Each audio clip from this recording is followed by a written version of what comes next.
و گوشان مناجات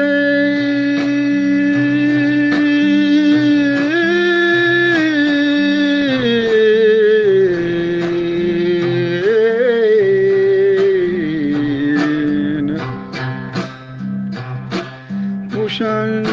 مناجات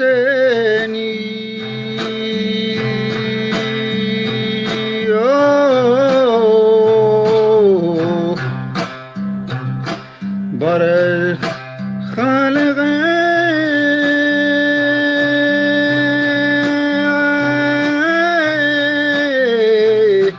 حق المبين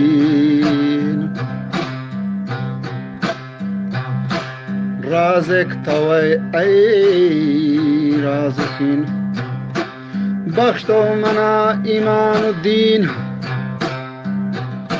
نعت صفات بر مسلمین سلطان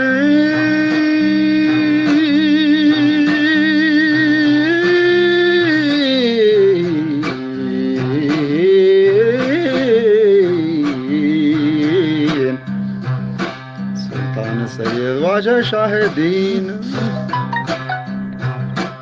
نامی محمد طاهرین و شیرین تر از انگ و بین ور من مدد به کردگار و صدق من گوهر چهار یار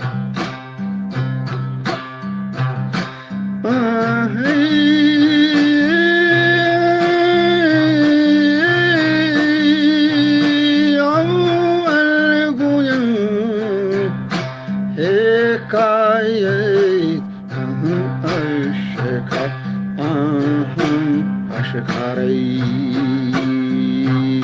صدقن منا گوهر نی گوهر چند یا گوهری چریاری اول گون حکایت آشکار اول به صدیق یار غار که دیلی بشاهان کو نصار دوستات رسولا گل هزار و یار دویم هستات عمر آدل نیستت چوشید احمد دیگر از هی باتی تو سنتول درز جنو پری دی و بشری واجه مسافر کرد سر و سر یار سیم بزدور گیانم عثمان سخی یا در لسان به واسطه رسول امتان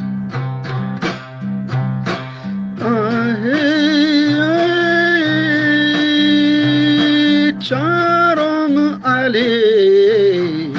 یک شف سوا یک و شخصوات و دی یعنی ببسته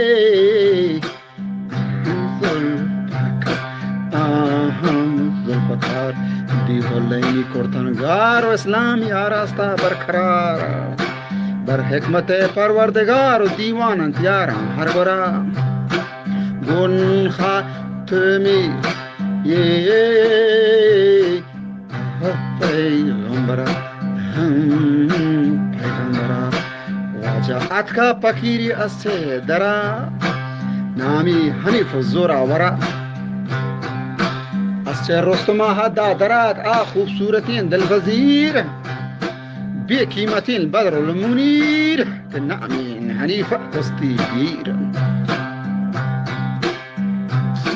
روستم شه ملکانی ہے جانی حماد کنی لڑی لولاڑے لڑی لولاڑے